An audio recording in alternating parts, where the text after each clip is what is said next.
К другим темам приемная комиссия Чурапчинского института физической культуры и спорта завершается. Сегодня учреждение подвело итоги кампании по набору заявлений от абитуриентов. О том, какие специальности более востребованы в области спорта среди поступающих, расскажет Артур Габышев. На 160 бюджетных мест было подано около 330 заявлений для поступления в это учебное заведение. Помимо якутских абитуриентов приезжали из разных уголков страны, в частности из Республики Крым, из Севастополя и Иркутской области. В число лидирующих специальностей по количеству заявок вошли такие, как рекреация и спортивно-оздоровительный туризм, магистерские и бакалаврские программы физической культуры. Завершается приемная кампания 2015 года. Ежегодно для удобства наших абитуриентов приемная комиссия работает в городе Якутске.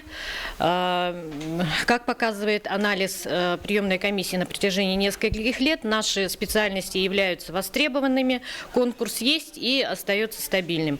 В необычный институт необычные абитуриенты. В это учебное заведение поступили закаленные в тренировках спортсмены, те, кто уже ощутил триумфальную вершину на соревнованиях и знает, что такое победа. В этом году у нас неплохие ребята, абитуриенты поступили. Таким образом, заслуженный мастер спорта – 1 человек, мастера спорта международного класса – это 8 человек, мастера спорта Российской Федерации в количестве 10 человек поступили, серебряный призер Европы, серебряные призеры Европы – 21 человек, а также члены юношеской сборной Российской Федерации по вольной борьбе.